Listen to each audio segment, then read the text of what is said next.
In this period of history in gaming, one can argue that video games have broken away from the perception of being thoughtless shooters and are works of art that can rival blockbuster films and novels. In recent years, games such as Hellblade, The Last of Us 2, Death Stranding, and Red Dead Redemption 2 shows us games can be art. They can tackle complex themes such as morality that is awe-inspiring and can leave you thinking about it for months or even years after. That says more about the beauty of storytelling than anything else. We can project our personal experiences and our ideas in the narrative without having to have gone through the same struggles as the characters. It is our ability to empathize with characters that allow us to come away with a better understanding of them. For Red Dead Redemption 2, it encapsulates the themes of forgiveness, cruelty, searching for meaning and purpose, and, most importantly, redemption. It is a tale of living in a cruel world, whether by the systems in which it exploits you and the people who enforce the system, and searching for a way to escape it. This story focuses on characters such as Dutch van der Linde, the leader of the gang and father figure, his loyal friends such as Arthur Morgan and John Marston, including many other characters. But amid this enthralling tale, the story isn't about Dutch's plan to leave and live elsewhere, free from the cruelty of the ever-expanding capitalist production of industry and the Wild West feeding into legends. It's about Arthur. Arthur Morgan is one who feels outside of this grand story, where we see how he had been led down a dark path, and through a series of events that causes him to reflect on his purpose and the decisions he's made, rediscovers his own humanity. We can see the other individual people affected in the pursuit of freedom, believing in Dutch's ideals and witnessing them change. Either they became better or simply never changed.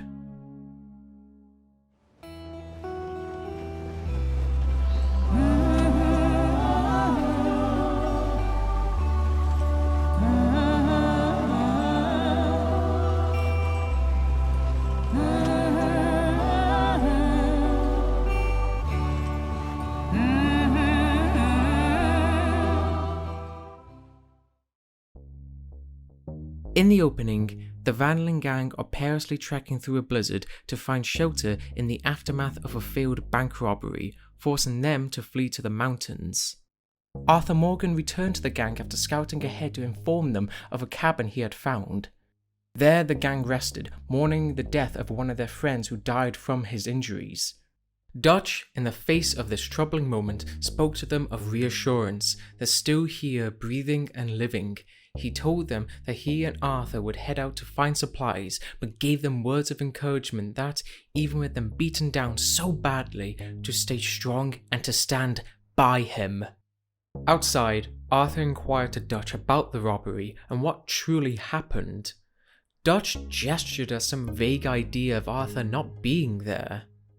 The first mission does a lot to set the stage of what these characters are like. The Van der Linde gang may be full of thieves and criminals, but they're not cruel for the sake of being cruel, at least not entirely. They're cruel to those they believe deserve to have violence inflicted upon them, like their rival gang the O'Driscolls. For the ordinary person like Sadie Adler who they saved, Dutch's benevolence towards Sadie establishes what this gang and Dutch himself strove for. During the lifespan of the gang, Dutch valued the ideals of freedom and justice and made it the gang's goal to strive for and to honour them. America and the rest of the world were becoming industrialised and rapid inequality was growing. To deal with the ever-changing Wild West, the Van der Linde gang robbed from the rich and gave to the poor in some Robin Hood fashion. People were living below a subsistence existence while the wealthiest profited from this exploitation, this act of injustice. But Dutch and the gang altered their methods and mostly abandoned helping the poor and destitute. The Wild West of gunslingers was coming to an end. To survive this changing world, they stuck together and robbed and killed because that was the only thing they knew how to do. Dutch wanted to live away from this world and live where he and his people could live freer lives. How he was going to achieve it, however, he never thought it through. The idea was more important than the practicality. This plan was sought after for years. Arthur and John, who were taken in by Dutch, believed in his plan adamantly for most of their lives. This plan had become part of who they were. It was a grand vision to believe in. Hosea, Dutch's right-hand man and close friend, on the other hand, became disillusioned with the direction the gang was going in. He admired Dutch's commendable kindness and ideals. He believed in his plan for a paradise to live in. The abandonment of helping the poor and turning towards violence caused his disillusionment, but he remained by Dutch's side throughout. He stayed devoted to the original ideals of the gang and was the only one capable and brave enough to criticize any ideas of Dutch to make money. Dutch may have believed in some anarchistic principles, nothing in the style of Kropotkin, but he created a cult of personality around himself. He saw himself as a savior who brought people to his side to free them from the chains of oppression and offered them a chance to live freer lives. He accepted everyone of any background. He viewed Lenny, Tilly Jackson, Javier, and Charles as equals, and not as inferiors or savages during the much more rampant era of white supremacy in America. While he was sincere in his belief of equality, this led to reinforcing the cult of personality around him because every member had to be loyal to him no matter the cost, and since the minority characters are not accepted in society, they had no one else to turn to but Dutch. Of course, this led to a positive effect, which in turn made them believe in Dutch's grand plan to paradise, where everyone in the gang accepted each other and looked out for each other like family. What? How come Arthur gets a room and I get a bunk bed next to Bill Williamson and a bunch of darkies? Except for Micah that f***ing wank.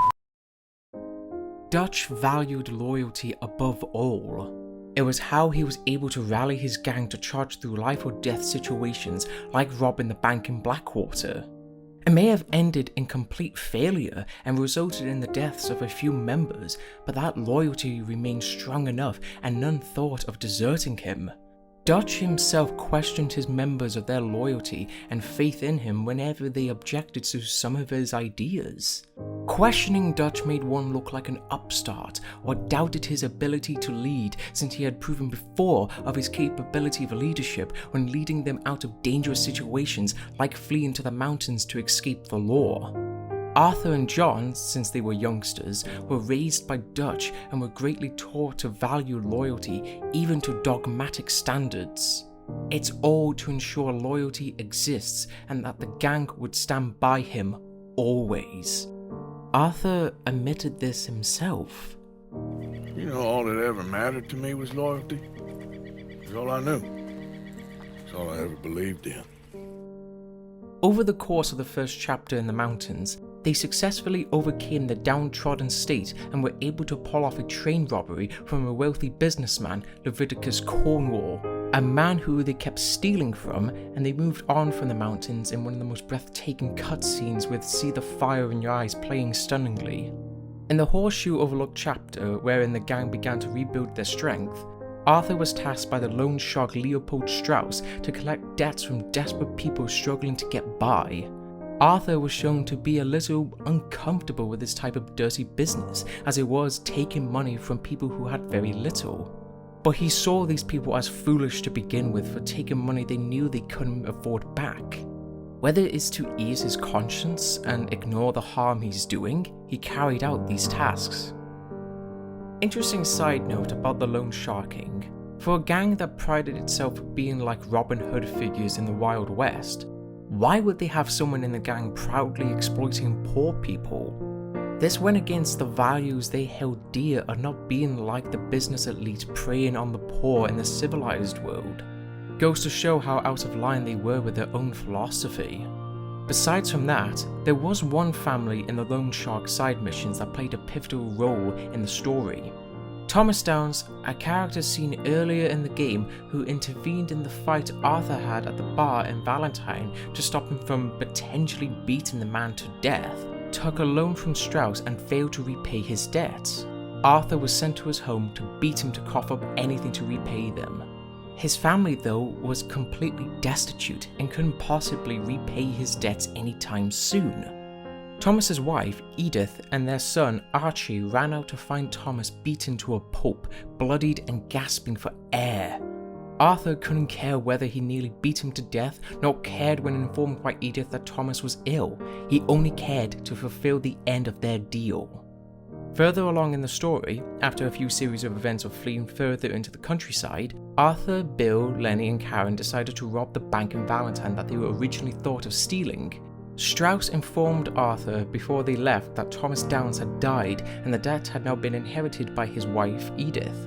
So after robbing the bank, God, that must have hurt, and riding away from the law, Arthur separated from the others to head off to collect the debts. He arrived at the Downs home as they were readying to pack to someplace else, as all the money used to pay off Thomas's debt had forced them to sell everything they owned. Arthur gave some inauthentic sympathies but laid blame on her husband for making the choice he made. Poverty doesn't really give people a choice. Some people are forced into a corner and coerced into regrettable choices by people who don't see the exploited as people. Arthur didn't know who Thomas was. He didn't know his life and his own struggles, and he didn't know the events in his life that forced him to take money from a loan shark. Thomas didn't have a choice. Arthur made a choice that consequently destroyed a family. When asked about eternity by Edith for his callous actions, Arthur gave a dismissive answer, not caring about the choices he made hitherto and where they would lead. It may have sounded like he's coming from a place of apathy for the people around him. It wasn't. Arthur was strolling along, drifting through life because there were points in his life that could have turned things around, gave him fulfillment, but it all withered away. He carried on doing whatever he could for Dutch and the gang and detached himself from the plight of others. His connection to humanity barely existed. But this loss in connection stemmed from an earlier part in his life where blind loyalty affected him. He had fallen in love with someone dear, someone truly special to him. Mary Linton and Arthur loved each other, but due to Arthur's criminal life and affiliation with Dutch Vanderlyn and the mounting disapproval from Mary's family of being associated with Arthur, they sadly separated. At this point in his life, Arthur clung to the gang when he had found someone who he deeply cared for. Perhaps if he left the gang, his family, his life would have turned out differently. Dutch's plan was the driving force of the gang, the thing that gave it purpose. Maybe Arthur felt that leaving would have been a betrayal to Dutch and his grand dream, something that loyalty taught him was an incredibly cowardly thing to do. When he did leave her though, he never forgot her. He never moved on, not after years of travelling across the country away from the law and civilization. When he received a letter from Mary that she would like to see him again when she found out he had been in Valentine, Arthur obliged and went to the place she was renting out. When they met after years of separation, so much time had passed between them that it seemed as if they were nothing more than strangers. Yet, a bond still presided in them from the time they spent together. Arthur, as we saw, never truly left behind the guilt of staying with the gang over Mary and held contempt for her father for believing he was never good enough to marry his daughter. You see, Arthur never had a normal life. Any semblance that did exist for him was snuffed away. To be with Mary was a chance to lead something better, maybe more fulfilling than Dutch's ideals of a land of paradise. Arthur hoped a little that the reason as to why she asked him to visit her was so they could get back together again, to set things right. To his disappointment, there was an entirely different reason. You are presented with a choice after Mary tells Arthur that the reason why she asked for him was because her brother joined a fanatic religious cult of Chelonians. The themes of morality of the story come into play. You can choose to help her in her time of need, or you can decline. The morally right thing to do is to save her brother from this cult, but choosing the other option, you see from Arthur's perspective why he wouldn't help if the player so chooses. Their time together is over. There's no point in imagining that they will be with each other again. the life Arthur took of being an outlaw is one that cannot allow them to be together. They already tried before. To try so would be to put Arthur through broken promises and dreams again of believing there was a life he could lead in the face of the terrible things he's done. Arthur, I miss you. Yeah, I miss you too. It's all in the past now. Take care of yourself. Sure. The other option though, picking the one to save Jamie, does show that Arthur's commitment to the life of an outlaw, his dogmatic, cultish loyalty to Dutch, would always prevent their chance to be together. Mary knew very well Arthur would not abandon his gunslinging life and loyalty to Dutch.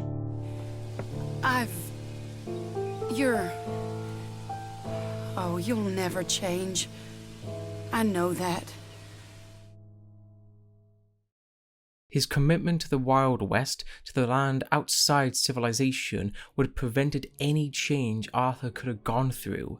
The person who played a key role, or at least set the stepping stones of change, was John Marston. Years before the events of the main story, the gang had picked up Abigail, who had sexual relations with every man in the camp. But John was someone she had fallen in love with, and eventually they had a son named Jack. Yet John wasn't so sure. He began to doubt if Jack was even his son due to Abigail's relation with the other members. At around the year Jack was born, Marston left the gang for a year to avoid having to raise a son that might not even be his. This was a blow to the gang, especially to Dutch, who viewed John as his protege, the golden son. Arthur was hit hard by this too. His leaving felt like a betrayal to the gang's pursuit to Dutch's vision of paradise. Arthur felt this way to some capacity. This plot element plays an important role much later on, but when John had the courage to return, he was welcomed back in open arms except Arthur and even Abigail to an extent. From the core of Arthur's resentment to John's leaving, it came from not being there as a father to his son. Arthur bore witness to his father's death when he was a child and knew what it was like to not have his parents around anymore, even with Arthur's strained relationship to his dad.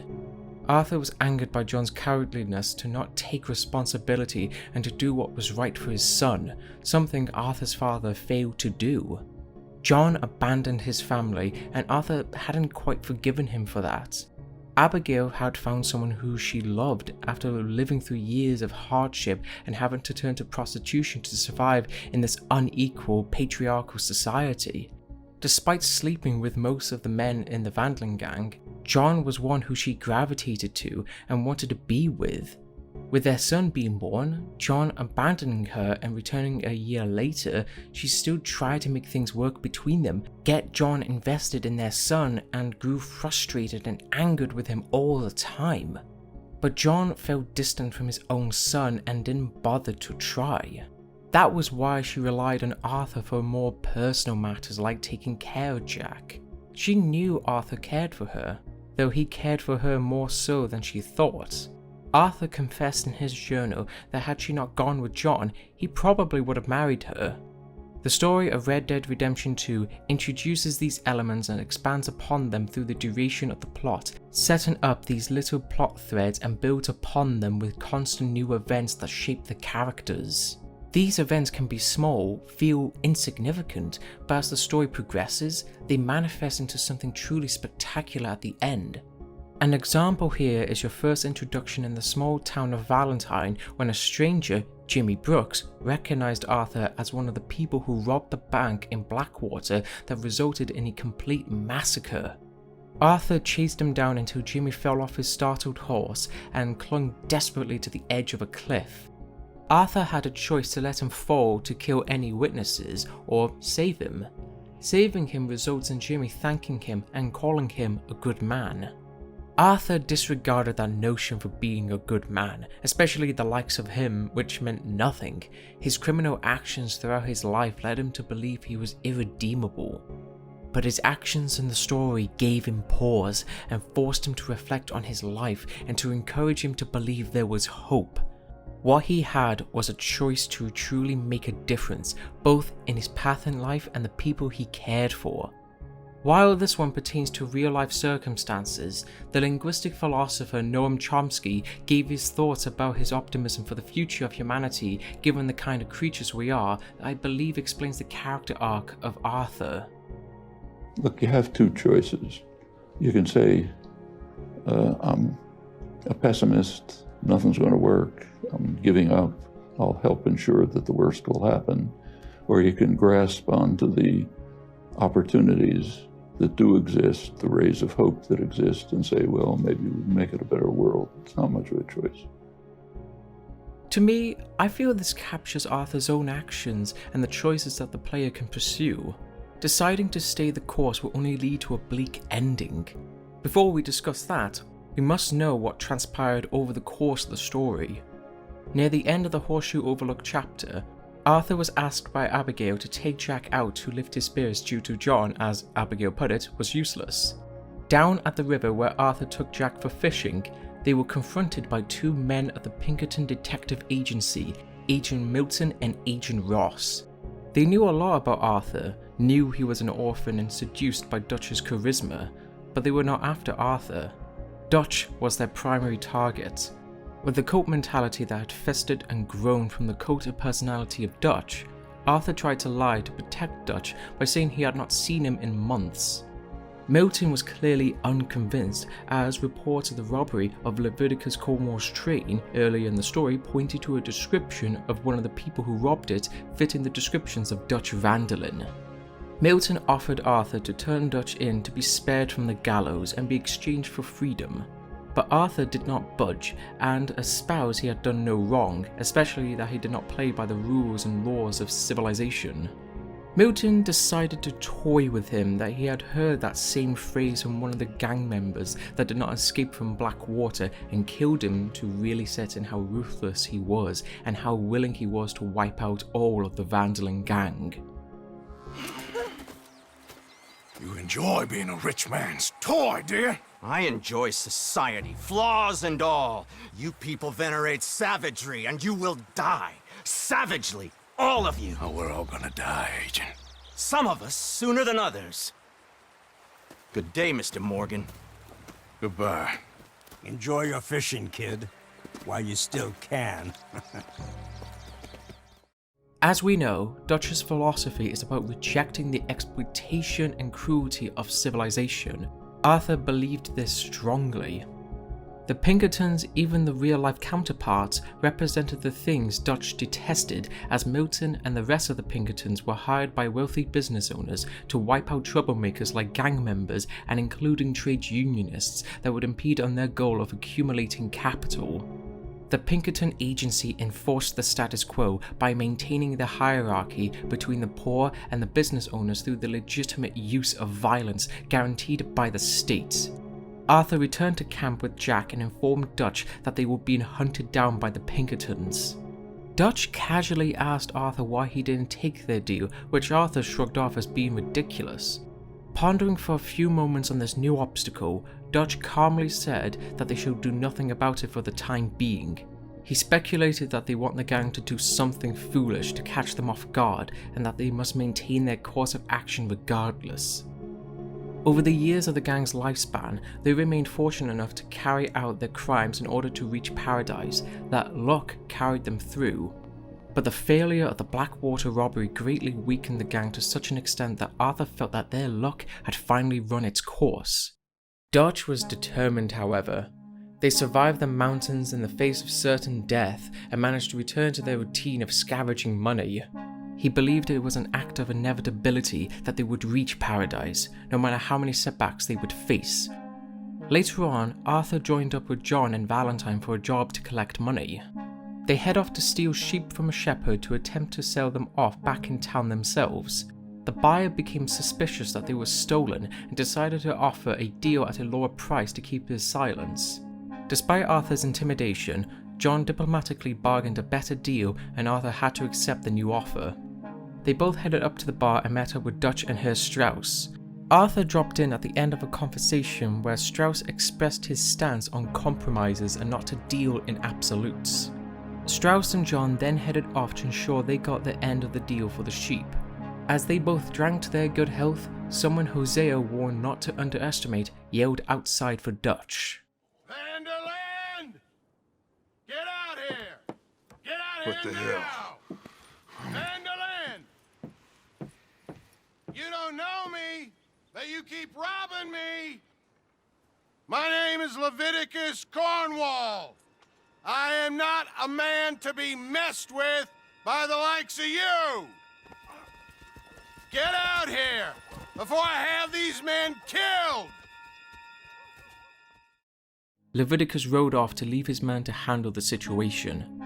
Dutch, with his wits and capability to come up with plans on the spot, stepped outside to distract the guards while Arthur could spring to action before Cornwall's men could react and free John and Strauss. A massive shootout commenced throughout Valentine. The battle raged across town as Arthur and the others fought until they reached the other end and made their escape. The chaos that ensued forced the gang to relocate to another county as soon as possible before the Pinkertons realized where they were. Arthur and Charles headed out to look for a new hideout. Looking for a place in some raggedy scrap heap, they discovered a terrified German mother and children hidden under a wagon, pointing a gun at the two men. While Arthur told them to leave to make this spot the gang's hideout, the daughter told them their father had been taken. Charles, sympathetic in his kindly nature, told Arthur, despite his protest, they're going to help them. Charles was a selfless individual who had experienced trauma throughout his life. His father was an African American and mother a native, two groups oppressed under white supremacy, but in spite of this, he was the most honorable and caring of the Vandling gang. As seen here, he was helping this family, helping to save the children's father because it was the morally right thing to do, not because Dutch commanded him to do, which was why Arthur felt reluctant to help since they were not his objective to begin with. They saved the father in a hideout and unbeknownst to them was a trap. They defended themselves and drove the raiders away. Arthur himself returned the father to his wife and children and was rewarded by the father with a gold ignat. The camp the German father was taken to became the new hideout of the Vandling gang, beginning a new chapter. What was actually interesting is that Dutch's philosophy of being in tune with nature outside the confines of human society was that they were always on the move. Of course, they're forced to by lawmen who chase them across the country, but even with that in mind, Dutch wanted to live in the world he envisioned by at least living in lands unconquered, unindustrialized by man. This was only a temporary fix. Escaping America and living far away from the government and the wealthy business class was the only way to fully realize his ideals.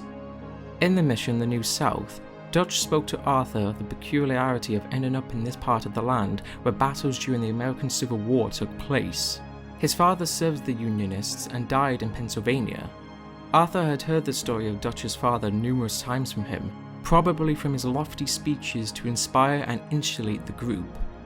Arthur was worried of the ever-increasing pressure from the outside world, the fact the gang was severely hit by the Blackwater incident and losing people they cared for. Dutch, on the other hand, believed, We have lofty goals, Arthur. We're trying to reform society to a kinder, truer, better way. Now, of course, there's gonna be casualties. We're thieves in a world that don't want us no more. whatever change they so sought to inspire in society was more like a breeze against a stone wall. It's an ambition too great to be realized by a gang of outlaws. Change comes in times of tension and uncertainty, during economic disasters or social unrest, and pushed through by powerful protest or even by revolutionary movements. Whatever change they did caused harm, as was seen with Arthur beating a man for his debts and giving further justification for the state to use violence against the populace. Did Dutch really believe what they're trying to achieve would inspire change? Well, let's take a further look into this. During the third chapter, Dutch devised a plan to rob two wealthy plantation families who had been in a feud for generations. The gang's presence, for the time being, was relatively unknown in these new parts. Dutch saw this as an opportunity to rob them blind, and even to try and fool them into thinking the other family was robbing them instead of the gang. The town of Rhodes, not far from their new hideout, was run by dim-witted lawmen, and the families hated each other too much to notice outlaws deceiving them. Robbing them would be easy money, or at least they thought. Over the course of the chapter, they carried out specific tasks for both of the families, even if they requested to steal or destroy property of the other family. Dutch ordered his gang members to stay on good behaviour with the lawmen of Rhodes to ensure the Pinkertons don't catch wind of them again. Besides from that, the characters of the Vanlin gang opened up more about themselves in the new chapter. Sadie Adler, after nearly wanting to murder Pearson, went on a ride to Rhodes with Arthur after he listened and agreed to allow her to join them on their more dangerous, potentially life-enduring missions. After delivering Pearson's letter to the post office, he found Sadie in a new attire. This mission revealed who Sadie actually was. A gunslinger and even ruthless, as demonstrated a little later when Lemoyne raiders tried to rob them and she was the first to engage and gun them down. Arthur was shocked by who Sadie really was and grew a fondness for her. This mission served a key moment in the story, for Arthur and Sadie had not bonded that often during the first 2 chapters, and from that point on their friendship greatly developed.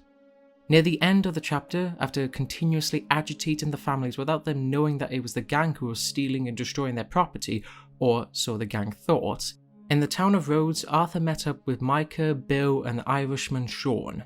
Sean was captured by bounty hunters after the Blackwater incident, who managed to be saved in the second chapter by Arthur, Javier and Charles. He, like Lenny, always looked to prove himself and was always itching to see a piece of action. Back to the mission at hand, they walked through town to meet a few members of the Grays family that Bill met for further job opportunities. Yet, something was off. The town seemed oddly suspicious. The town was strangely quiet, with many onlookers strolling and eyeing them. Before any of them realised, they had walked right in the trap laid out for them. This don't feel right. Now it don't feel right. I could have told you.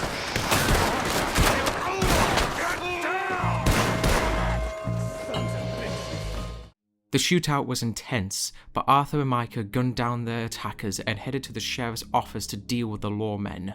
Micah tried to pressure them to step outside. The sheriff then remarked that the Grays family knew all along that the gang were trying to rob them. The town was owned by them. The lawmen then stepped outside with Bill as their hostage and demanded them to drop their weapons, but Arthur and Micah swiftly shot them dead. Yet, all of this was for naught. They gained nothing. Worse, they lost an ally. Arthur, though, lost who he considered a little brother.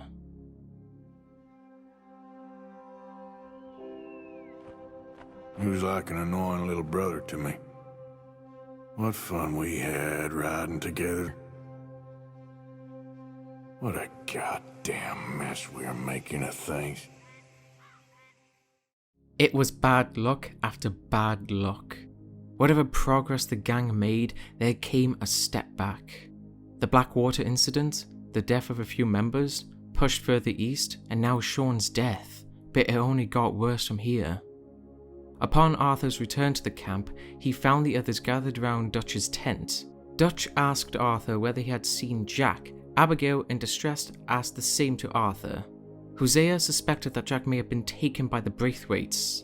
Dutch promised Abigail that they would get him back and rallied nearly all the men to ride to the Braithwaite manor. John Marston could be heard scared and shaking for his son's life, a different manner from him so far in the story. For all the times John questioned the legitimacy of his fatherly connection to Jack, now that the boy had been kidnapped and fearing for his child's life, he accepted the reality that he was the father, and this mission sparked a yearning to be there for his son. Arriving at the manor, an all-out shootout commenced with the sons and hired guns of Catherine Braithwaite. After gunning down countless enemies, John and Arthur breached in one room that may have held the boy and gunned down 2 Braithwaite's sons. Dutch dragged the mother and demanded where Jack was, but she refused, seething with hatred for killing her sons and despising them for being, as she puts it, common scum. Before dragging her outside, one of the sons Arthur shot in the room was still alive. In a violent act of savagery and without remorse, Dutch murdered him in front of his mother and dragged her away while she screamed in utter horror. Jack turned out to not be here, and so Dutch ordered his men to burn down the manor. Outside, he dropped her and questioned her further for Jack's location. Perhaps to have the last laugh, she told them that he was given away to a wealthy Italian, Angelo Bronte, likely to be in Saint Denis, a heavily industrialized city, or taken far away to Italy. With nothing left but death and fire around them, they left her to watch in despair as her home and the bodies of her son burned.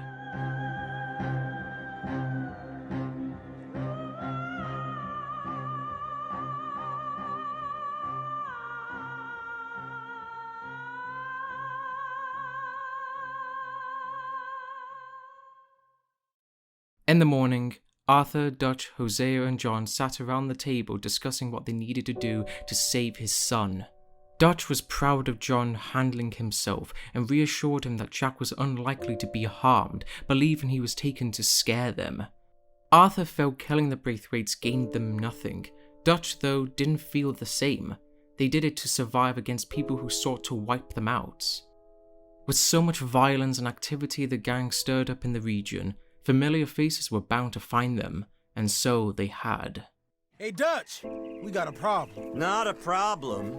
Visitors. A solution. Good day, fine people. Mr. Vanderlind, Mr. Matthews, I presume. And who are you? Rip Van Winkle. Huh. Good day, sir. Agent Milton, Pinkerton Detective Agency. Agent Ross. Ah, Mr. Morgan, nice to see you again. And to what do we owe the pleasure, Agent Moron? I don't know if you're aware, but this is a civilized land now. We didn't kill all them savages only to allow the likes of you to act like human dignity, and basic decency was outmoded or not yet invented. This thing, it's done. This place ain't no such thing as civilized. It's man, so in love with greed, he has forgotten himself and found only appetites. And as a consequence, that lets you take what you please, kill whom you please, and hang the rest of us? Who made you the messiah to these lost souls you've led so horribly astray? I'm nothing but a seeker, Mr. Milton. You ain't much of anything more than a killer, Mr. Vanderlind. But I came to make a deal. It's time. You come with me, and I give the rest of you 3 days to run off, disappear, and go and live like human beings someplace else. You came for me? Risk life and limb in this den of lowlifes and murderers so that they might live and love? Well, ain't that fine? I don't want to kill all these folk, Dutch. Just you. In that case, it'd be my honor to join you. Excuse me, friends. I have an appointment to keep with... I think your new friend should leave now, Dutch. You're making a big mistake, all of you. Yeah, dreadful. We have got something to live and die for. How awful for us. Mr. Milton, stop following us. We'll be gone soon. I'm afraid I can't. And when I return, I'll be with 50 men. All of you will die. Run away from this place, you fools! Run! Come on. Get your damn hands off of me, boy. What now? We get out of here. And quick. The contrast between Dutch and Milton is particularly intriguing. Milton represents the law of civilization and Dutch the chaotic ways of nature, but maybe the law of civilization, controlling man's supposed inner nature of violence, is more of an illusion and they're not really much different. From Milton's racism, bringing up the genocide of the Native Americans to make way for profit and expansion and threatening to kill all of the gang, including the women, the Pinkertons were the enforcers of the status quo. Dutch, on the other hand, as he said, was fighting for something greater than what society offered, a chance to be free. but over the course of trying to achieve that, they were engaging in violence, uncontrolled and ruthless violence. Even when they had a chance to end the chaos and live without the law hunting them down, the gang blindly stuck with Dutch, as Dutch expected them to do. Arthur and John headed off to a mansion Arthur and Lenny previously attended to steal weapons from ex-Confederates and cleared out Lemoyne raiders who still loitered around.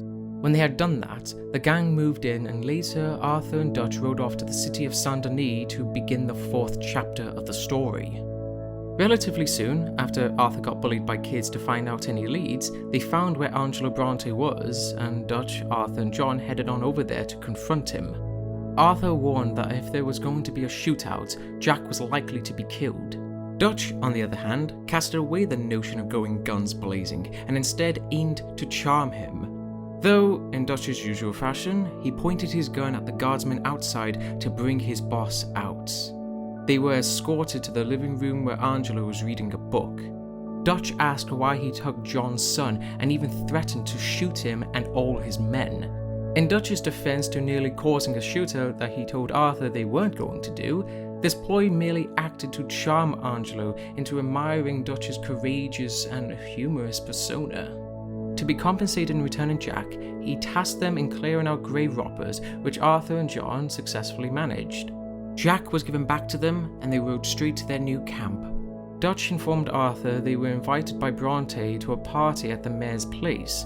Dutch saw this not only to get Jack back, but also for business opportunities, always pursuing jobs for money, especially from one of the most powerful and wealthiest people in Saint Denis.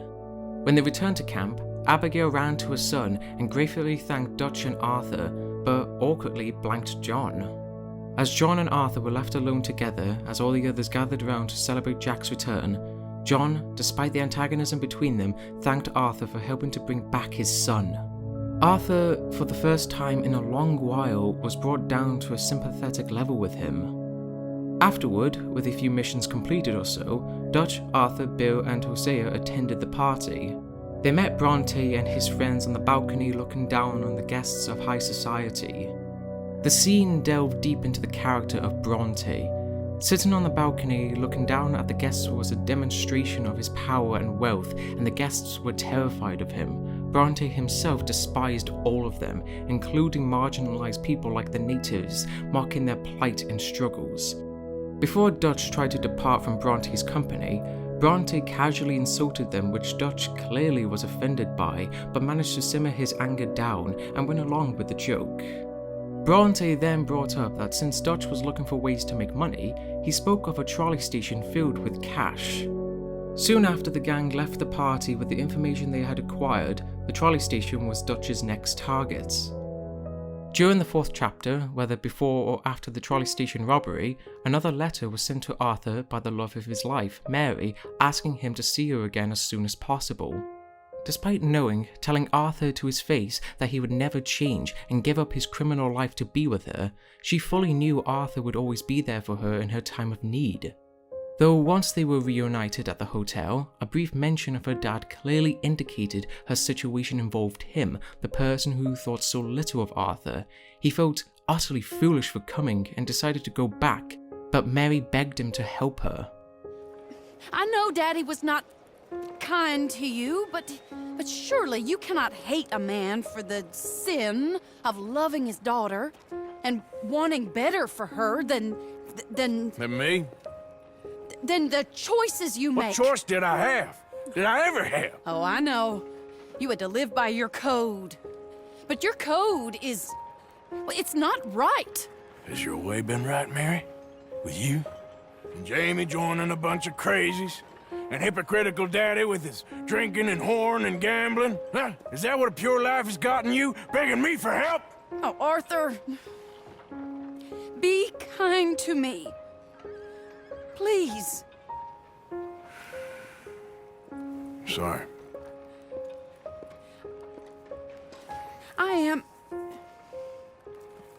I should have asked someone else, but...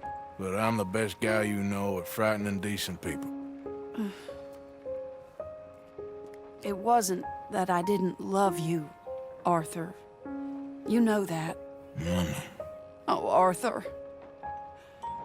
We were so very young. Think how different life could have been.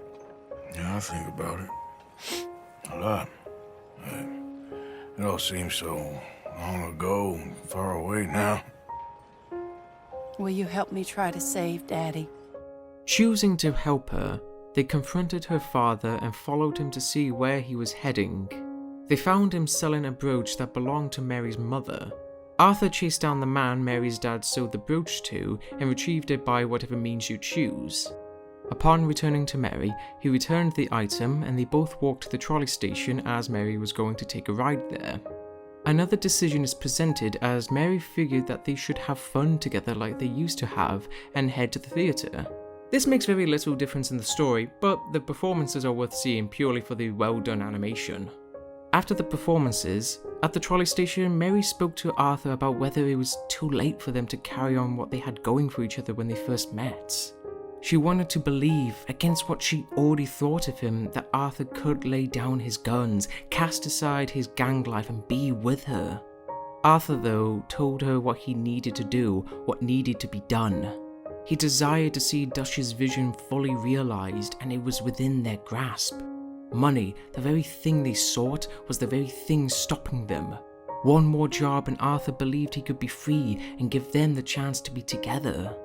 Mary understood then what she already knew before. He wasn't going to let go.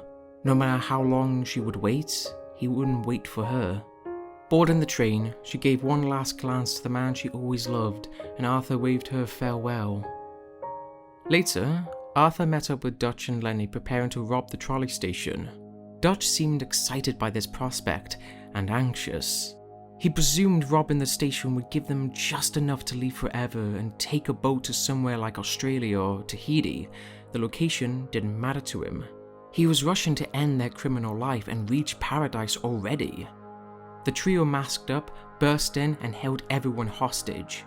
Arthur dishonorably robbed the people there and Dutch focused on the cashier to get the safe opened. But it turned out very little was even in there, barely enough for a decent take. It evidently became clear they were set up by Bronte, and armed police, Lenny shouted to them, were making their way over. They quickly made their escape from the station by boarding a trolley and fought their way through the city. It all became chaotic, countless police officers were shot dead and the trolley malfunctioned, crashing through a wagon and off the rails. Arthur and Lenny came off relatively unscathed, while Dutch received a minor concussion. Once again, they recommenced their fight through the city, gunning down officers and managed to find a wagon they used to ride themselves out. As it was all too clear Bronte sent them to die, Arthur planted in Dutch that Bronte doesn't want the likes of him on his turf, alluding that something must be done about him. Dutch then saw Bronte as an obstacle they needed to overcome.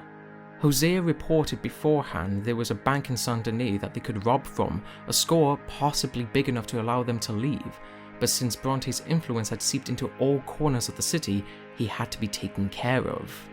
So Dutch, Arthur, John, Bill and Lenny travelled by boat across the swamp to infiltrate Bronte's manor at night. During the boat ride, we learned more of Bill's time serving the army. Bill brought up that he fought against the Native Americans, referring to them as savages, which Dutch took offense to. In pointing out if there were anyone to be called savages, Dutch said it would be the inbred locals. Bill tried desperately to defend his stance that he had seen terrible things from the natives, but Dutch disregarded that. He very much understood that people could turn to savagery by the conditions and situations they're put in. Europeans forced the natives off their lands and murdered them. The natives couldn't be blamed entirely for their animosity to the early settlers and the current business owners in the story, who continuously broke treaties to force these people off the land to take resources and make way for profits. Dutch was quite sympathetic to people's struggles, but I would advise you to just remember this plot point as it is important later on. They arrived at the manor and quietly made their way in. Very soon, a fierce gun battle struck out and the Vandalin gang pushed their way through. Searching through the manor, John and Arthur found Bronte and carried him out to the boat they arrived in to escape back to the swamps, fleeing before the cops arrived.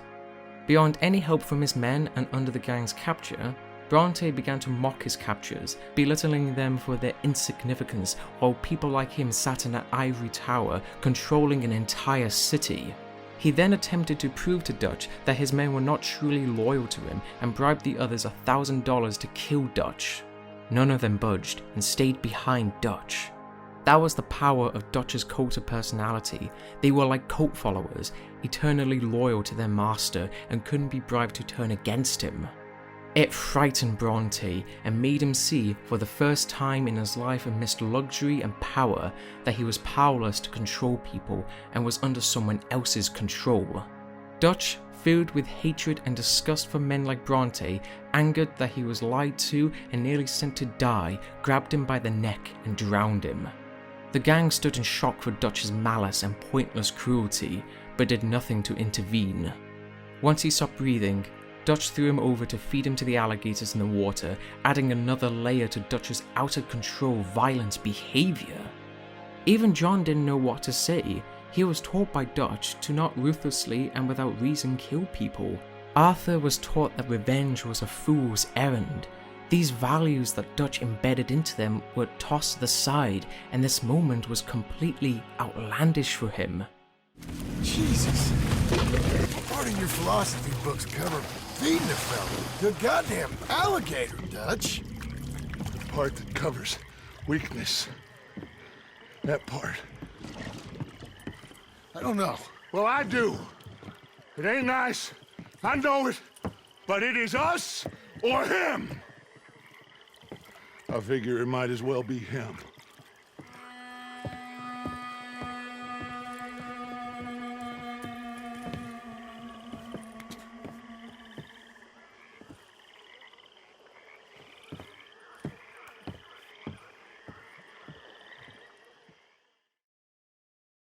They returned back to camp, for the bank robbery in the city was the last thing they needed to pull off before leaving the region. The next morning, everyone readied themselves and rode into the city. This was supposed to be one last job that they would ever need to pull off. They could leave and retire from their life of crime. Hosea made it a key issue that the execution of the heist was crucial, and the failure of the Blackwater incident, from what he knew, was due to how they executed it. Riding to Saint Denis and across the street from the bank, the gang waited for Hosea to cause a diversion to draw the police away from the bank. They made it inside, rounded the people up and stole the money and gold from the safes. So far, the plan seemed to be going smoothly. Upon taking all they could carry, Bill Williamson called out to Dutch of trouble outside. Pinkertons had surrounded the building, but the situation had escalated to dire levels. Hosea had been captured and held at gunpoint by Milton. Dutch! Get out here! Get out here now! Someone must have squealed. Never should have gone after Bronte, Dutch. Mr. Milton?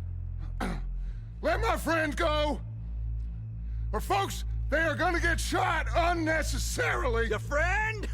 Why would I do that? Come on, Milton! It's over. No more bargains, no more deals. Mr. Milton, this is America.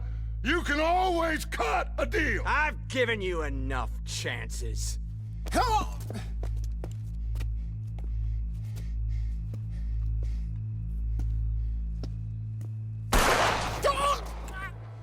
No! God damn it! There's your deal, Dutch. An all-out battle broke out, and the gang desperately fought an endless wave of Pinkertons. It was an impossible fight, and they were trapped. Dutch and Arthur, though, figured out a plan to attach dynamite to a wall and blew it open. Arthur held the Pinkertons off long enough for the others to make their escape from the bank, but the situation had turned dire. John got arrested, and it was simply not feasible to go back there and save him. They had to leave. Lenny had got ahead of them, and two armed Pinkertons emerged on the roof. Arthur shot them, but he was too late to save Lenny. Grief-stricken as they were, Arthur more so after all of the wild adventures they had together, they left his body behind and continued to outrun the law. Eventually, with only Dutch, Arthur, Bill, Javier, Charles, and Micah, they head out in an old abandoned apartment. Tired, worn out, and clueless on what to do, the city and the whole region would be looking for them, same as in Blackwater, where they couldn't even step foot in their heavily patrolled town to retrieve the gold they stole from there. Dutch, with his quick-witted ideas he was always able to cook on the spot, knew how they could escape. A ship. When nightfall came, they left the apartment and silently headed to the docks, navigating past Pinkerton patrols. Charles, putting the lives of people he cared for above himself, diverted a patrol blocking entry to a nearby ship by getting them to chase him. The gang made it, and in the morning, Dutch paid the captain with the gold from the bank to keep his silence on him and the other stowaways. They had just made a lucky escape, or so it seemed. Arthur awoke from a deep sleep by Dutch's scurrying calls to his men to get up. Frantic bells rang, the ship violently shook. A terrible storm was upon them and was tearing the ship apart. Arthur struggled to move ahead when a short but violent coughing fit came over him, slowing and lagging behind the others long enough to get separated by crates that fell over, blocking his passage. Forced to find another way, he emerged on deck to discover the ship in flames and the crew scared for their lives. His gang were aboard a small boat, but amid the storms, the crewmen's screams, Arthur's calls couldn't be heard. With no other avenue available, Arthur's best chances were to jump into the black ocean and hope to survive this terrible night. Arthur awoke on the shore of a beach, ragged and shoeless. He wandered the beach line and saw he was on a tropical island. For the 5th chapter, it covers a small portion of the dense story of Red Dead Redemption 2, but it is probably the most crucial part for Arthur. He soon found the others camping and reunited with them and was informed that this place was called Guarma, an island east of Cuba. Things continued to worsen for the gang when suddenly armed guards from a sugar plantation found and chained them, leading them to their plantation. Luckily for them, the guards were shot down by men in the woods and Arthur and the others freed themselves to aid their saviors. Once their captors were dead, reinforcements were moving in. A man in the woods called to the gang to follow him. Javier was shot in the leg, but he told them to leave him. Dutch, always a man of his word, promised they'd get him back and fled the scene. After the skirmish was over, oh look, Arthur has shoes. Their savior, Hercule Fontaine, was a revolutionary whose mission was to free the slaves of the plantation and asked the Vandalin gang to help him in his struggle. Doing so, he could arrange a boat ride out of Guarma. One could consider Dutch to be revolutionary, though only revolutionary in thought, and between him and Hercule shows the different lines in attitude in radical thought. Perhaps it's to show the difference of thought in overthrowing an unjust and oppressive system that they both fought against. Hercule was not around from these parts and had no affiliation with the people enslaved there, but he decided to help them overthrow their oppressors.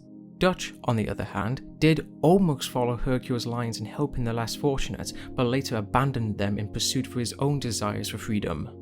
He held the elite business owners in contempt, believing they destroyed what America could be. He believed the gang's actions could inspire change. However, unlike Hercule, they were not helping to overthrow an oppressive system. Rather, Guarma represents the line the gang crossed. Robbing to pay for passage to another world caused so much violence and the deaths of their friends in both Saint Denis and Blackwater, and yet this would not be the end since Guarma didn't live up to Dutch's expectations and they had friends to go back to. Unlike the Blackwater incident, the failure of the Saint Denis bank robbery hit the gang in a fundamental way that they couldn't recover from, causing a downward spiral for the state of the gang, most especially for Dutch Vandalin. Arthur met up with Dutch to save Javier from the palace. An old woman, paid with the last piece of gold from the failed bank job, led them through the caves to allow them to sneak around the palace. Along the way, Dutch's behaviour was most unusual for him. He was normally reserved, calm and collective, even under stressful situations, and showed outbursts seldomly. Yet here he was different, feeling almost agitated. He began to suspect there was a mole in the gang, leading the gang to its own demise after all the months of chaos they endured. He suspected it was John Marston, for he saw John arrested, but not killed like Hosea and Lenny. After all, John did leave the gang for quite some time. To Dutch, it fitted right into his suspicions and makes you wonder yourself if John was guilty. Traversing the caves, they reached the ladder leading up to the palace. Before leaving, the old woman demanded more from them. Dutch approached her almost threateningly, causing her to produce a knife from her pocket. Then he handled it in a manner that was unlike him. What are you doing? Jesus. Easy, Dutch. The murder was senseless, outright evil. She went unconscious by the first smack in the head. It was over. But the second one? He clearly intended to kill her. What was that? Horrible old crone. But you killed her. She was gonna betray us, Arthur. Couldn't you tell? No. Well, I got some Spanish. She was. You keep killing folk, Dutch. Arthur, in all his life in the company of Dutch, learning his teachings and philosophy, was unsettled with what he was doing, what he was becoming. So how did you know she was gonna betray us? What'd she say? It was in her eyes, in the way she was leading us. But you said you knew Spanish. I know human beings, Arthur. Are you gonna strangle me next? I'm doing the best I can. When you look over the story so far and think back to Dutch's questionable actions, one may come away that he was starting to become unhinged, calm and collected to a murderous, vengeful egomaniac. People have theorized that the concussion he received from the trolley incident caused his demeanor to change. That takes away agency from him and ignores one key part at the start of the story. Remember when Dutch didn't elaborate to Arthur on what really happened in Blackwater? Javier told Arthur that he witnessed Dutch shoot an innocent girl for no reason. For this, we must take it into account that Dutch didn't just start to lose his mind and, at this point in the plot, started to lose hope. He had been murdering people for a long time, whether innocent or killed in a grotesque way, and blatantly contradicting the values he espoused. He never really was the individual he presented himself as. It was all a veneer to hide his true nature. Arthur here was beginning to understand slowly that Dutch was not the man he knew him to be. Carrying on, Dutch and Arthur saved Javier from capture and returned to Hercule at his fort where a huge battle took place. The gang managed to win, sinking his submarine in the process. Later in the night, as the gang prepared to leave, the captain of the boat was captured and they went to save him. Arthur was able to kill the owner of the sugar plantation and thus ended his reign over the island and the people. They thanked Hercule and left Guarma to return back to America. The gang separated and planned to track down where the others were hiding to still carry out Dutch's final plan to steal just a little bit more money. Even after the destructive failure of the Saint-Denis robbery, Dutch was unwilling to let go of his ideals. Arthur eventually discovered where they were hiding, outside the city in the swamps, and was welcomed back. He learned what they did when Arthur and the others fled across the ocean. Sadie Adler organized everyone to move out of the camp before any Pinkertons could show up, and the bodies of Lenny and Jose were taken from the city and buried by Charles and Abigail. They learned that John Marston was sent to the prison island near Saint-Denis, and rumors were circulating of him to be hanged for his crimes. Dutch, always promising, reassured them, asking them to put their trust in him that he would get them out of this poor situation they were in, that he put them in, that he kept putting them in. Before anything could be discussed any further, an old familiar friend turned up. Well, here you is. Well, I asked everyone I could find, and eventually someone new said you fools were out here. Shit. Give me a drink or something. Get your own damn drink.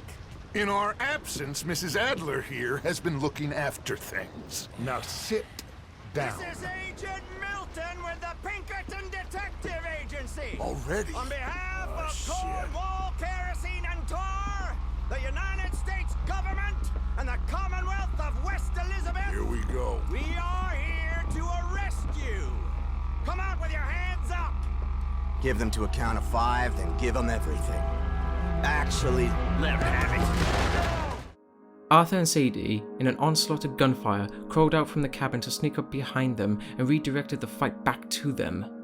Against all odds, they pushed them back and drove them away. They were yet again at the brink of death and were discovered so soon by the Pinkertons. The pressure was building up, especially for Dutch. We saw him able to figure out solutions swiftly, but the pressure was reaching a breaking point. What next, Dutch? We just need some time. I need some time. Now, we can't go east, because then we'll be in the ocean, so we're gonna have to go north, I guess. I just need somebody to buy me some goddamn time, one of you. You'll figure it out, boss. You always do. What are you gonna do about John, Dutch? John, He's in jail. we'll get him. Abigail, just not yet. There's talk of hanging him. It's not gonna come to that. Dutch! Not now, Mesa. Not now. Dutch was changing, or at least the shell that hid his true nature was cracking open. He at one point rallied the gang to save Jack immediately. With John, he was putting him to the sideline. He was in denial of John's hanging. The thing is, I've spoken very much on the cultish behaviour of the Van Ling gang, how they were willing to put all their faith in his leadership even when he was constantly dragging them through peril, getting many of them killed in the process. His agitation was stemming from pressures to keep on top of, staying 2 steps ahead of the Pinkertons, figuring out ways to make money, and feeling his gang, his family, were losing faith in him. Besides from that, the bigger thing that was eating him was more that he was losing faith in himself. He had to prove to himself of his grandeur, his competency. A final plan, another big score, would prove it all. John's imprisonment served as a mere distraction to this. Arthur spoke to Dutch again to figure out the next steps, to hide someplace else from the Pinkertons and take the pressure off their shoulders for the time being. Dutch was difficult to speak to, dodging Arthur's questions as his mind was concentrated on an imaginary chess game with Cornwall and the Pinkertons and figuring out how to defeat them. Arthur's concern for the women sounded exactly what Hosea would have said. This brought Dutch back to his depressing mental states. His death tore at him, feeling almost hopeless and directionless without him. Arthur spoke again what he wanted to do and pointed out how desperate they were. Dutch, as ever, questioned Arthur's loyalty to him, and Arthur, at this current stage, showed he was as loyal as ever. Do you have my back?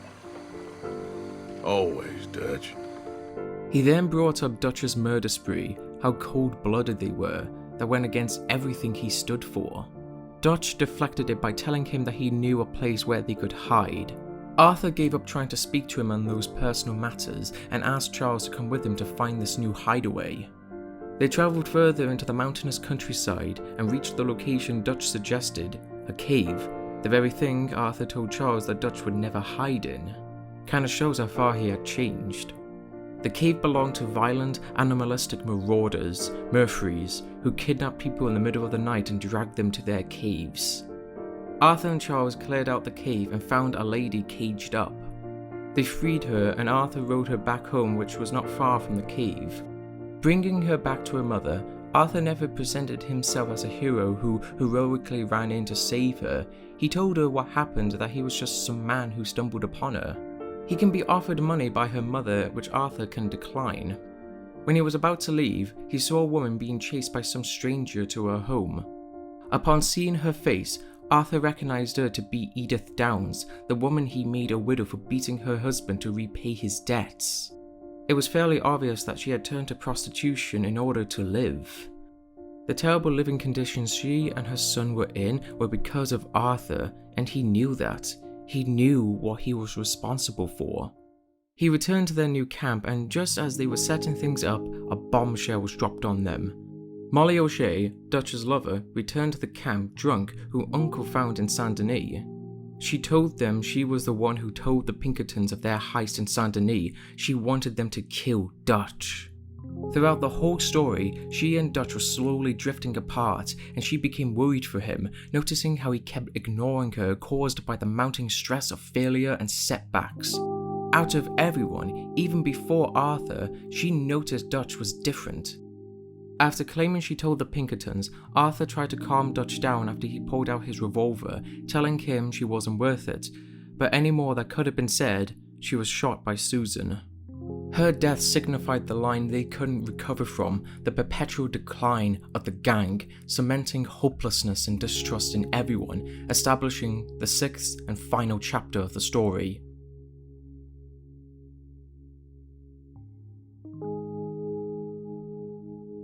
From the start of the story, we were introduced to a character that we gradually understood to be dealing with internal struggles that were being pulled in two different directions by carrying out at the behest of the gang's selfish desires without question or consideration of the consequences, and that there was something good waiting for him. He had lived a bad life, he knew that, but he felt it was pointless to try and change directions. How would he be a good person given all the terrible things he carried out? You don't get to live a bad life and expect good things to happen to you. But two things gave him pause and made him question the direction his life was leading. He rode to meet Sadie in Saint Denis to figure out how to get John out of prison when all of a sudden he coughed profusely and fell unconscious. A kind stranger helped him to the doctor and Arthur weakly stumbled in. The doctor examined him and knew right away what was wrong with his health. What is it? It's not good news. I guess that.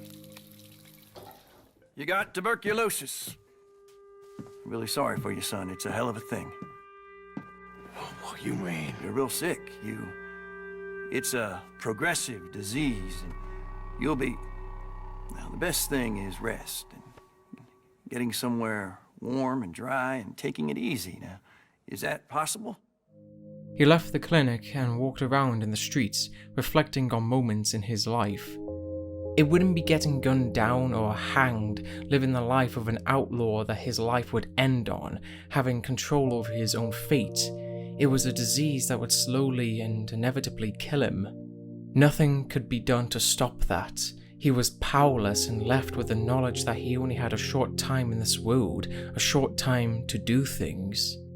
He reflected on where his actions were leading, what people thought of him, and deep in thought he saw ahead crossing the road a deer or wolf, symbolizing the honorable state Arthur was in, reminding him to stay the course he's on or to warn him of the terrible fate that awaited him. The second thing that forced him to consider where his life was leading was the Downs family, or what was left of them. There is a poetic connection between him and them. Arthur ruined their lives, but for what? He did it because he was told to, not considering the consequences of it. In doing so, he basically was punished by contracting TB from Thomas Downs. Arthur was put in a position to ponder his own humanity for having his life cut short because Thomas was put in the same position as he had to repay the Vanlin gang while slowly and painfully dying so his own family wouldn't be punished to live below a life of subsistence. Even for all of Arthur's internal struggles, he couldn't allow his consequences to punish this innocent family. But even then, this road to making amends for his past actions was a long one. Just go away. I'm sorry. I'm really sorry, but Well, you're sorry. Yeah, I heard you. But, I mean... Well, This country is man unleashed. That's the thing, and it ain't my fault any more than it's anyone else. Man unleashed? Then unleash goodness. Not just hell's feeble brothers, sir. But how? I mean, all I know how to do is fight, I guess. I was set free to fight. Where's your son, Mrs. Downs? Where you think? Down the mine. Until he gets sick.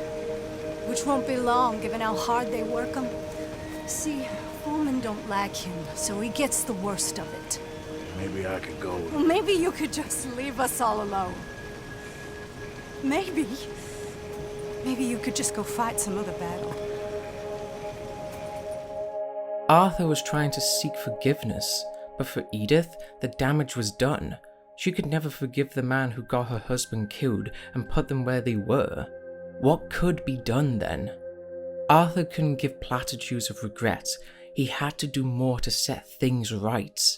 He went to the mines to get Edith's son away from this dangerous job and the miners who bullied him, even getting into a brawl with them. Arthur gave him money to get both him and his mother out of here. In the next encounter with the Downs, Arthur met the son and was informed that his mother didn't want to leave as Arthur's money was tainted by his callous deeds and that she had gone with someone who seemed dangerous. Arthur rode to find Edith and got there in the nick of time to get her client away before things could have turned sour. Knowing his actions can't be undone, knowing he can't ever be forgiven after trying to seek forgiveness. He fully accepted his role in their suffering, only now he just wanted to help them. It wasn't because he wanted to be a hero, he was far from it. It was because they didn't deserve this. No one did. Edith had a son who needed to be there for him. I'm sorry. I'm sorry for what happened. I was a fool. And I'm suffering for my foolishness. But don't go and get yourself killed because of your pride. You have a son, Mrs. Downs. I'm just so ashamed. Ashamed? Of what? You loved him? You did everything for him. Let's get you home.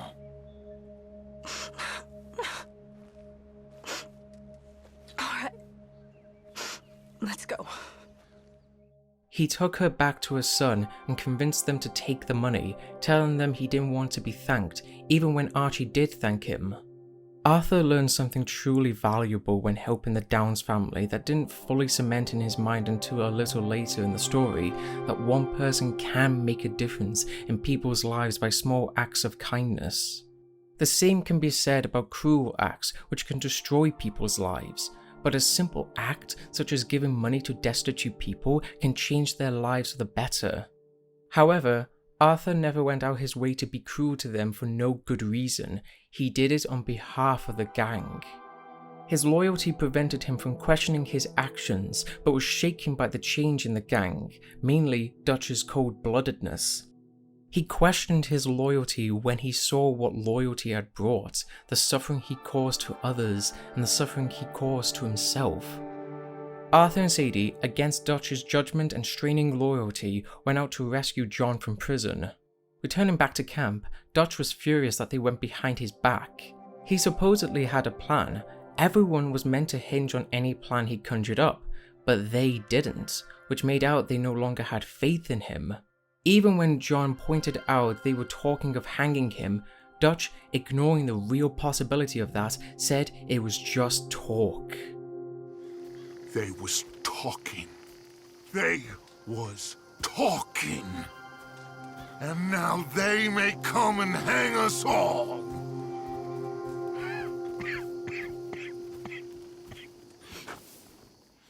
From this point on, division began. Arthur showed far more resistance to Dutch's orders and desired to see innocent people get help. He did carry out 2 more loan shark missions for Strauss, but cancelled their debts, though one pushed himself to pay back everything and died, like Thomas Downs, shifting the debt to his wife. Arthur cancelled her debt and can give her money.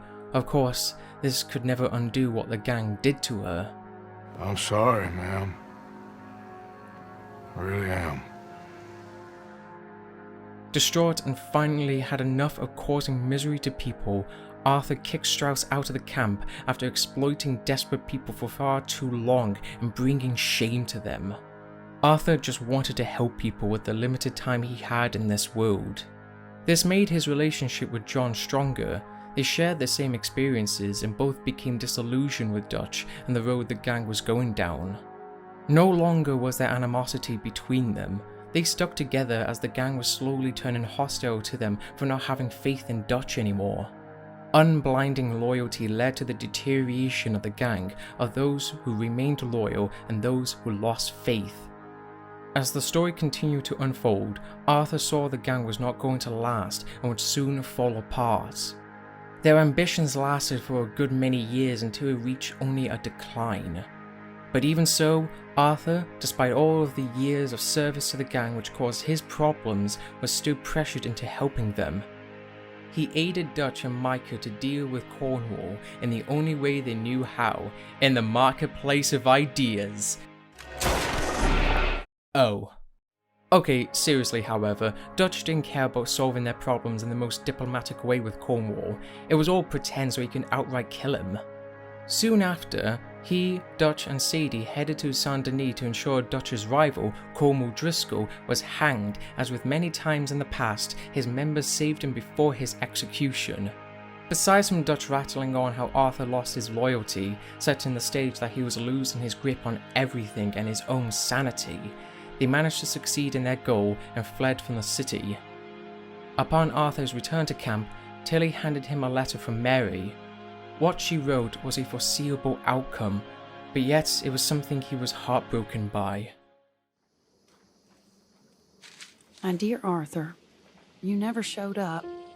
And now, after looking at the newspapers, I understand why. I don't imagine you'll receive this letter, but I, nonetheless, must send it. Arthur. Oh, Arthur. I was just starting to dream the silliest and softest of dreams. I miss you, and I will always miss you. But I cannot live like that. And it seems you cannot live any other way. When I'm with you, the world makes sense, but when we are apart, I see clearly that your world is not a world from which one can escape. I'm so sorry for everything long ago, and for starting up that business again. There's a good man within you, Arthur, but he is wrestling with a giant. And the giant wins time and again. You've broken my heart again, and I fear I have broken yours. And for that, I will never forgive myself, but you must let me go now. I enclose a ring you gave me many years ago, when we were both young.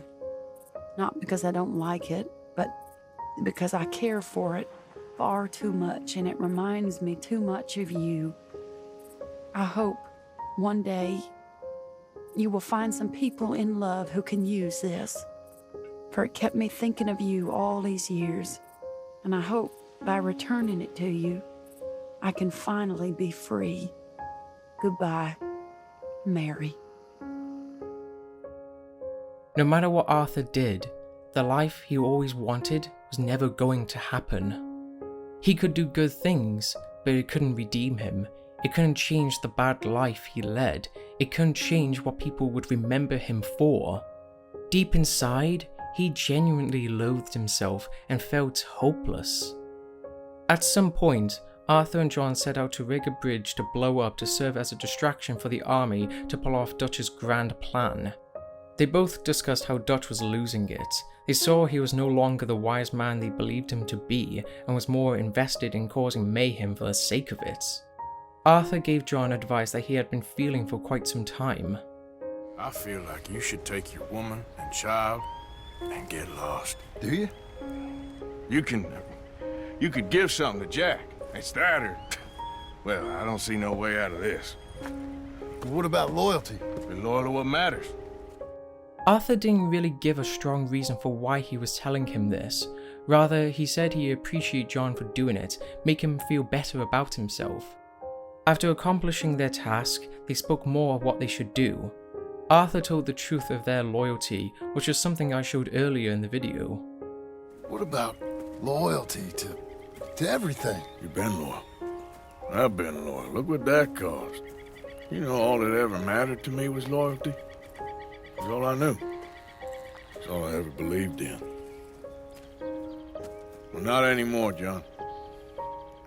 Soon, you gotta go. Go. Don't look back. One crucial moment he said that brilliantly encapsulated his internal struggle and point of view was this. I wish things were different. But it weren't us who changed. It wasn't just about Dutch, who changed to be more cruel and evil. Arthur didn't believe he changed because he didn't think he could change. The man who he was before and after self-reflection was still the same man. He could help John, give him and his family a second chance at life to start over. But what would happen to Arthur? Nothing would change for him. At one point, Arthur had a family like John, a wife and a child. When he was aiding the Native Americans and rode out with Rainfalls to discuss his path in life, he brought up his family he once had. He loved them and spoke fondly of his son. Sadly, as it was a recurring tragedy throughout his life, he found grave sites at their home, murdered for very little money.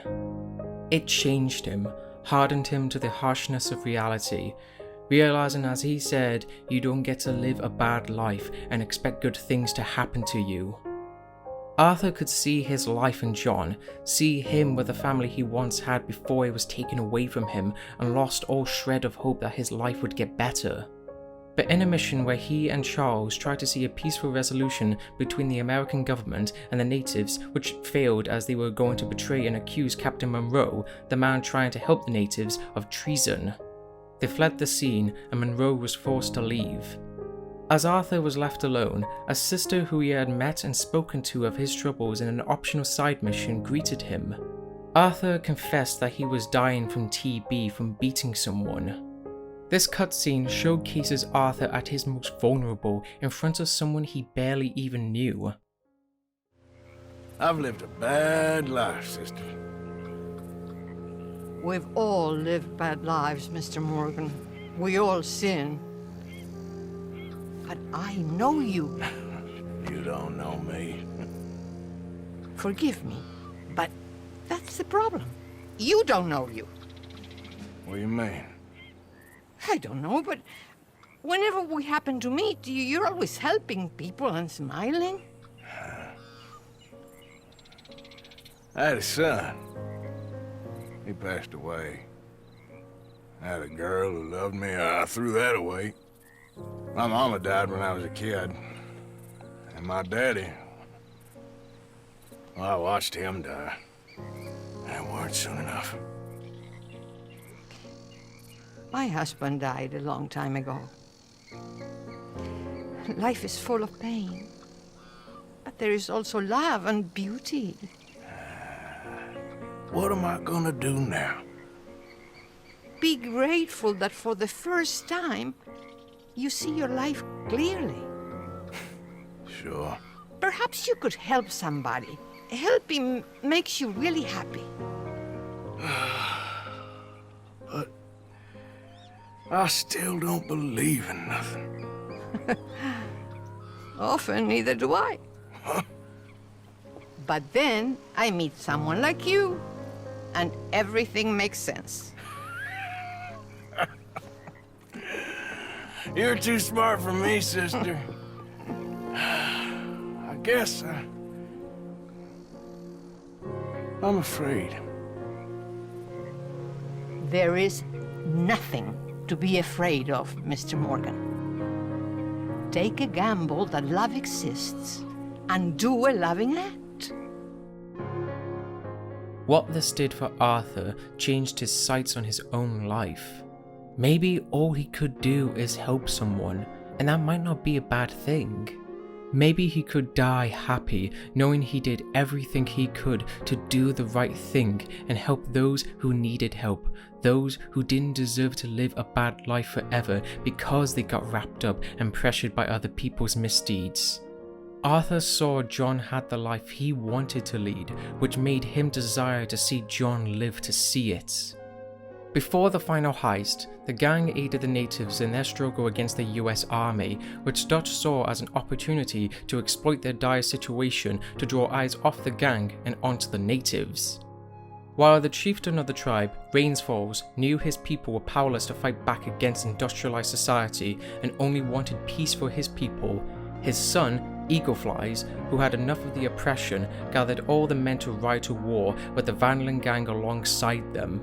In one scene, when Arthur was at the precipice of getting killed, Dutch, after feeling undermined and questioned by Arthur, left him to die, only for Eagleflies to kill the soldier. As he was momentarily distracted, he got shot. Arthur carried Eagleflies out once he dealt with the colonel and accused Dutch for leaving him to die, only for Dutch to say he did no such thing.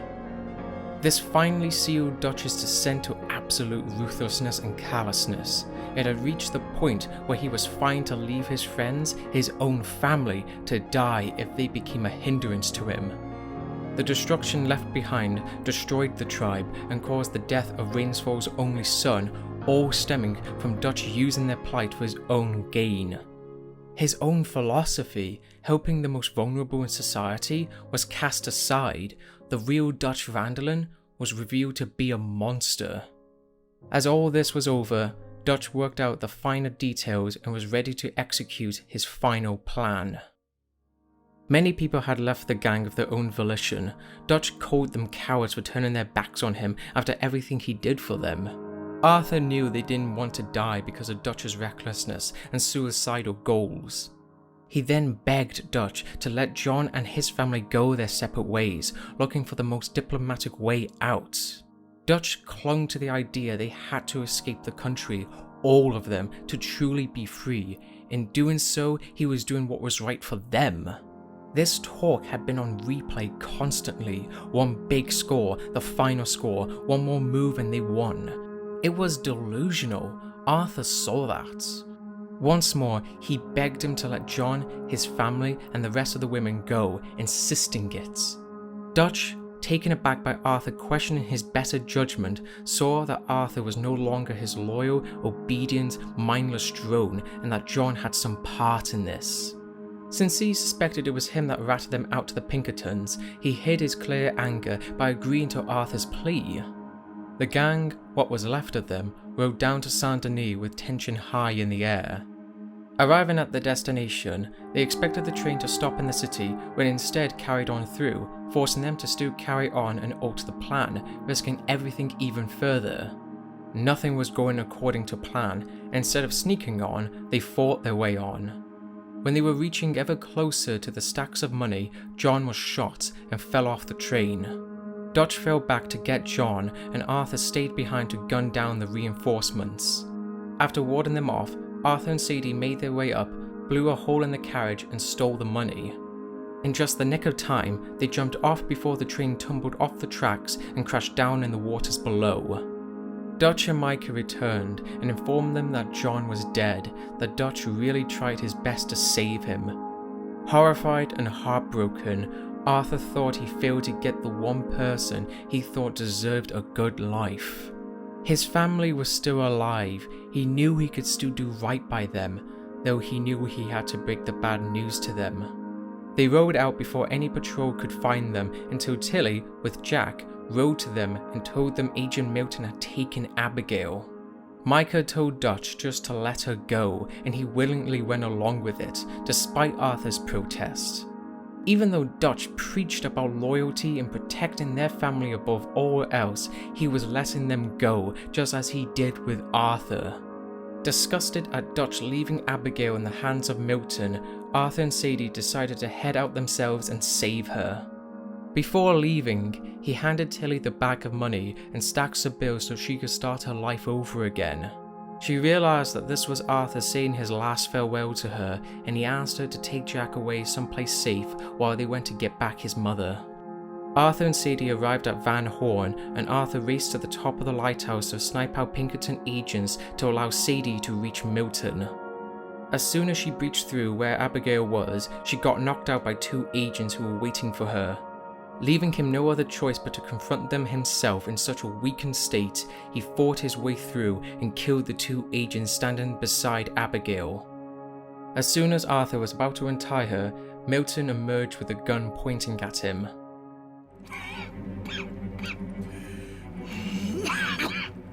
That's quite a cough. Sure. Tuberculosis. I'll be dead soon.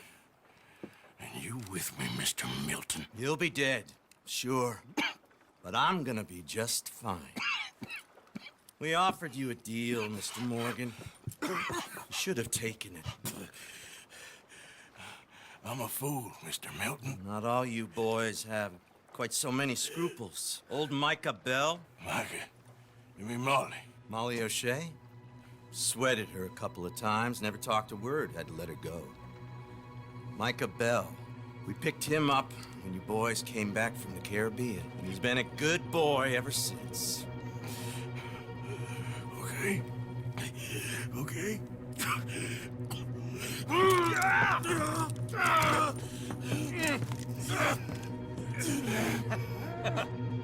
Using your strength, Mr. Morgan. You're still a yapping dog, Mr. Milton.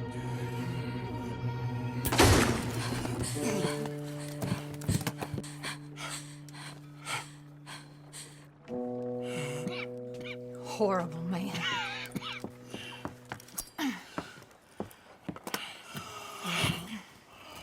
Now come on, both of you.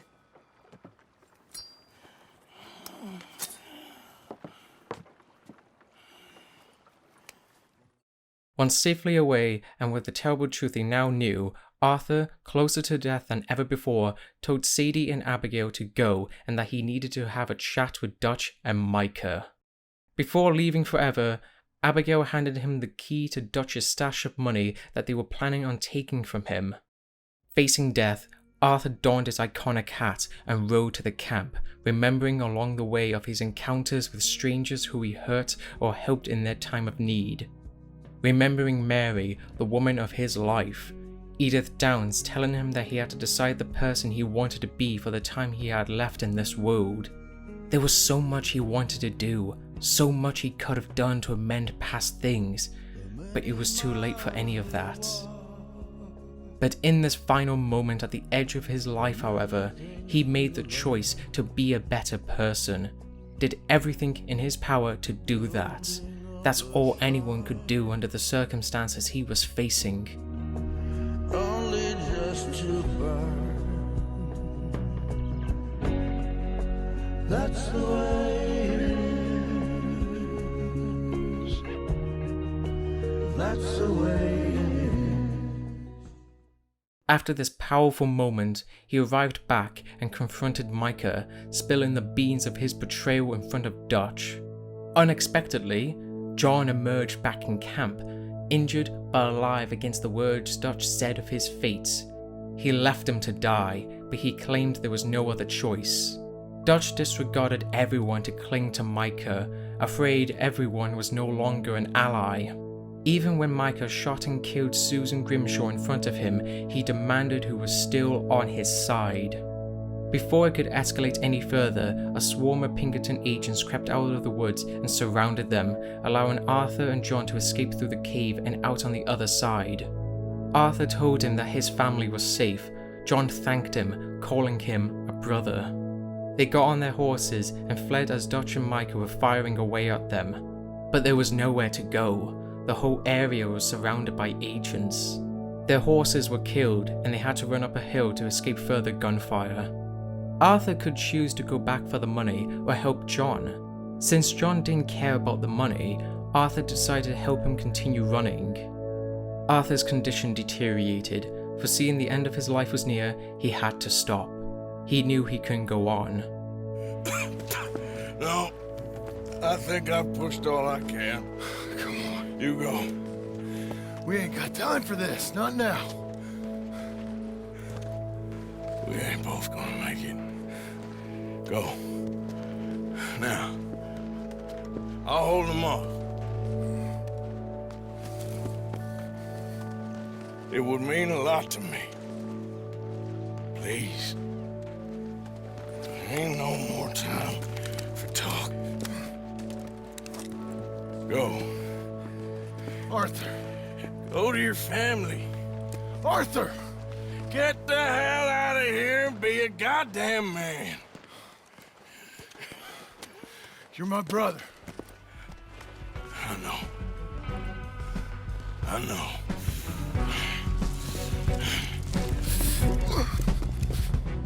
Fighting on and on, expecting to die on this hill by Pinkertons, Micah came up behind him and attacked him.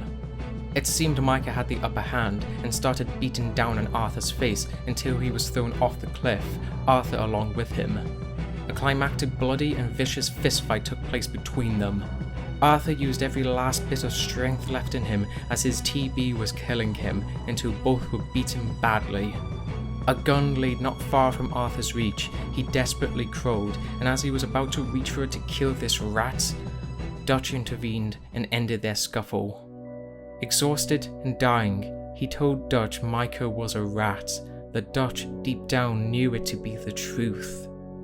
Torn inside, sacrificing everything he believed was good and just, paranoid of his family betraying him, Dutch was visibly heartbroken. Did he feel guilt for casting his close friends away? Guilt for allowing this to go as far as it did? So many things running through his head and no way to undo them. But he knew that his ideals of freedom and paradise were over.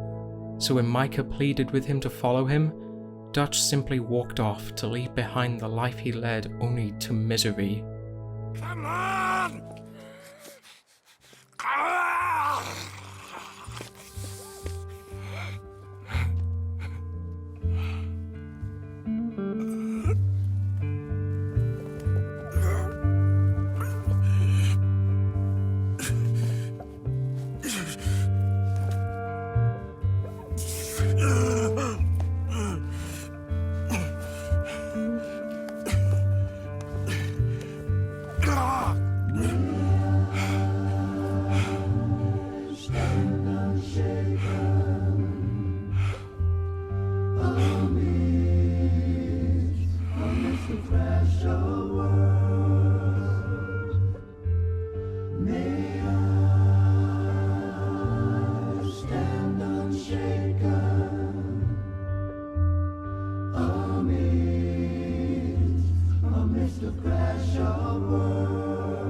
Arthur Morgan's journey from an outlaw who felt hopeless and, deep down, feared to come to the end of his life with nothing but regrets, he managed to find the thing he always craved for. He found peace and love within for the people around him. It's a tragic story, more so if Arthur's honor is low and resulting in a far less peaceful ending, but it's more hopeful than that. His actions, whether simple or huge, could change many lives. His sacrifice paved the way for John's second chance at life, allowed him to be a good father to Jack, and allow his son to pursue the future he wanted and not follow the selfish path of robbing and gunslinging John and Arthur lived by. It allowed Abigail to be with the man she loved until the end of their lives. John even used the ring Mary gave back to Arthur to use to marry Abigail with. Arthur's selflessness still continued to impact them years after his sacrifice. Though, if you already played the first game, it's a fucking sad ending. Arthur realized he couldn't continue with his lifestyle of being an outlaw when his mortality came into question. He had to make a choice. Dutch revealed his true colors as the monster underneath that veil of virtue and of freedom. Arthur made the choice to help others and no longer follow Dutch, who would only harm others to get what he wanted. Not everyone can get what they want. Life might not always be satisfying. Sometimes we don't achieve the dreams we desire. But a human connection, caring about your fellow human beings, can make a difference in this world. Or in the very least, it can help change the lives of individuals. Choosing to not care or do anything of that matter makes life worse for everyone, especially for the most vulnerable in society, and it might not even make you feel better about yourself. The choices people make can define who they are, and what they will be remembered for.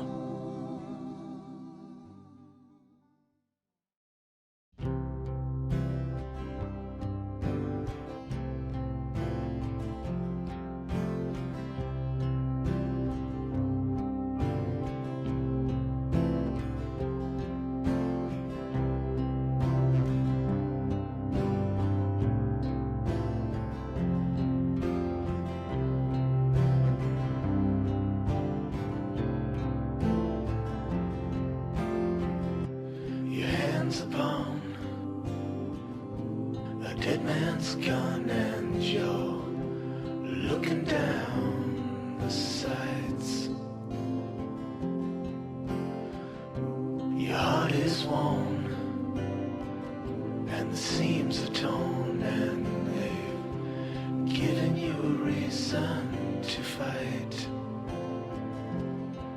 And you're not gonna take what they've got to give, and you're not gonna let them take your will to live, because they've taken enough, and you've given them all you can give, and luck won't save them tonight. They're giving you a reason to fight. And all the storms you've been chasing, about to rain down tonight. And all the pain you've been facing, about to come into the light. Your hands upon a dead man's gun, and you're looking down the sights. Your heart is worn and the seams are torn, and they've given you a reason to fight. And you're not gonna